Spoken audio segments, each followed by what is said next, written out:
श्रीमद्भागवत महापुराण चतुर्थ स्कंद अथ षोडशो अध्याय। बंदी जन द्वारा महाराज पृथु की स्तुति। श्री मैत्र जी कहते हैं, महाराज पृथु ने जब इस प्रकार कहा तब उनके वचनामृत का आश्वासन करते हुए सूर्य आदि का एक लोग बड़े प्रसन्न हुए। फिर वे मुनियों की प्रेरणा से उनकी इस प्रकार स्तुति करने लगे। आप शायद देव प्रवर श्री नारायण ही हैं जो अपनी माया से उत्तीर्ण हुए हैं। हम आपकी महिमा का वर्णन करने में समर्थ नहीं हैं। आपने जन्म तो राजा बहन के मृत शरीर से लिया है, किंतु आपके पौरुष का वर्णन करने में साक्षात ब्रह्मा आदि की बुद्धि भी चकरा जाती है तथा आपके कथा अमृत के आस्वादन में आधार बुद्ध रखकर मुनियों के उपदेश के अनुसार उन्हीं की प्रेरणा से हम आपके परम प्रशंसनीय कर्मों का कुछ विस्तार करना चाहते हैं। आप साक्षात श्री हरि के कला अवतार हैं और आपकी कीर्ति बड़ी उदार है। ये धर्मधारियों में श्रेष्ठ महाराज पृथु लोक को धर्म में प्रवृत्त करके धर्म मर्यादा की रक्षा करेंगे तथा उसके विरोधियों को दंड देंगे। ये अकेले ही समय समय पर प्रजा के पालन पोषण मनोरंजन आदि कार्य के अनुसार अपने शरीर में भिन्न भिन्न लोकपालों की मूर्ति को धारण करेंगे तथा यज्ञ आदि के प्रचार द्वारा स्वर्गलोक और वृष्टि की व्यवस्था द्वारा भूलोक दोनों का ही साधन करेंगे। ये सूर्य के समान अलौकिक महिमान्वित प्रतापवान और समदर्शी होंगे।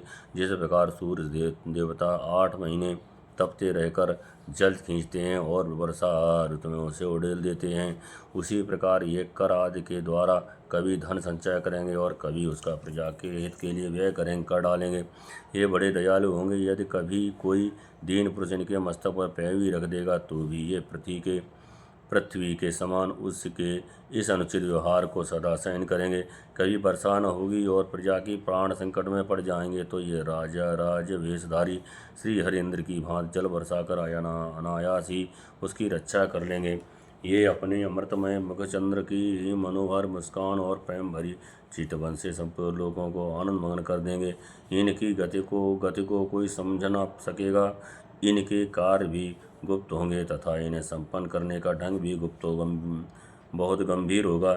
इनका धन सदा सुरक्षित रहेगा। ये अनंत महात्म्य और गुणों के एकमात्र आश्रय होंगे। इस प्रकार मनीषी पृथु साक्षात वरुण के समय ही समान होंगे। महाराज पृथु बेन रूप अरेड़ के मध्यम से प्रकट हुए अग्नि के समान है। शत्रुओं के लिए ये अत्यंत दुर्धर्ष और दुस्सह होंगे। ये उनके समीप रहने पर भी सेना आदि से सुरक्षित रहने के कारण बहुत दूर रहने वाले से होंगे। शत्रु कभी इन्हें हरा न सकेगा। जिस प्रकार प्राणियों के भीतर रहने वाला प्राण रूप सूत्रात्मा शरीर के भीतर बाहर के समस्त व्यापारों को देखते रहने पर भी उदासीन रहता है, उसी प्रकार ये गुप्तचरों के द्वारा प्राणियों के गुप्त और प्रकट सभी प्रकार के व्यापार देखते हुए भी अपनी निंदा और स्तुति आदि के प्रति उदासीनवत रहेंगे। ये धर्म मार्ग में स्थित रहकर अपने शत्रु के पुत्र को भी दंडनीय न होने पर कोई दंड न देंगे और दंडनीय होने पर तो अपने पुत्र को भी दंड देंगे। भगवान सूर्य मानसोत्तर पर्वत तक इतने प्रदेशों को अपनी किरणों से प्रकाशित करते हैं। उस संपूर्ण क्षेत्र में इनका निष्कंटक राज्य हो रहेगा। ये अपने कार्यों से सब लोगों को सुख पहुँचावेंगे, उनका रंजन करेंगे। इससे उन मनोरंजनात्मक व्यापारों के कारण प्रजा इन्हें राजा कहेगी। ये बड़े दृढ़ संकल्प, सत्य प्रतिज्ञ, ब्राह्मण भक्त, वृद्धों की सेवा करने वाले, शरणागत वत्सल, सब प्राणियों को मान देने वाले और दीनों पर दया करने वाले होंगे। ये पर स्त्री में माता के समान भक्ति रखेंगे, पत्नी को अपने आधे अंग के समान मानेंगे, प्रजा पर पिता के समान प्रेम रखेंगे और ब्रह्मवादियों के सेवक होंगे। दूसरे प्राणी इन्हें उतना ही चाहेंगे जितना अपने शरीर को। ये स्वहृदयों के आनंद को बढ़ाएंगे। ये सर्वथा वैराग्यवान पुरुषों से विशेष प्रेम करेंगे और दुष्टों का दंड पाण यमराज के समान सदा दंड देने के लिए उद्यत रहेंगे। तीनों गुणों के अधिष्ठाता और निर्विकार साक्षात श्री नारायण ने ही इनके स्वरूप में अपने अंश से अवतार लिया है। जिनमें पंडित लोग अविद्यावश प्रतीत होने वाले इस नाना तत्व को मिथ्या ही समझते हैं। ये अद्वितीय वीर और एक छत्र सम्राट होकर अकेले ही उदयाचल पर्यंत समस्त भूमंडलों की रक्षा करेंगे तथा अपने जयशील रथ पर चढ़कर धनुष हाथ से लिए सूर्य के समान सर्वत्र प्रतिष्ठा करेंगे। उस समय जहाँ तहाँ सभी लोकपाल प्रतिपाल इन्हें भेंट अर्पण करेंगे। उनकी स्त्रियाँ इनका गुणगान करेंगी और इन आधिराज को साक्षात श्री हरि ही समझेंगे।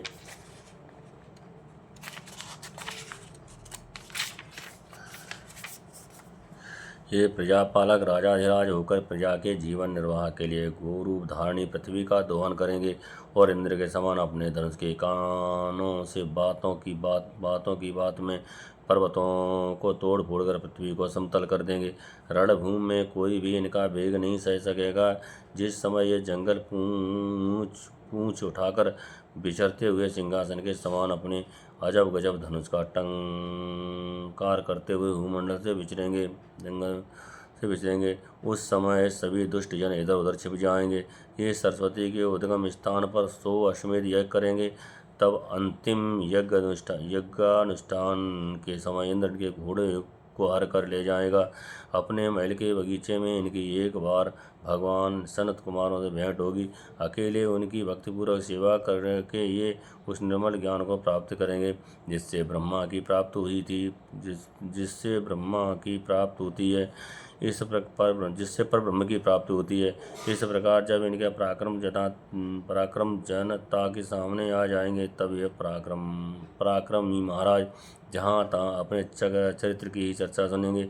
इनकी आज्ञा का विरोध कोई भी न कर सकेगा तथा ये सारी दिशाओं को जीतकर और अपने तेज से प्रजा के कलेश रूप कांटे को निकालकर संपूर्ण भूमंडल के शासक होंगे। उस समय देवता और असुर भी इनके विपुल प्रभाव का वर्णन करेंगे।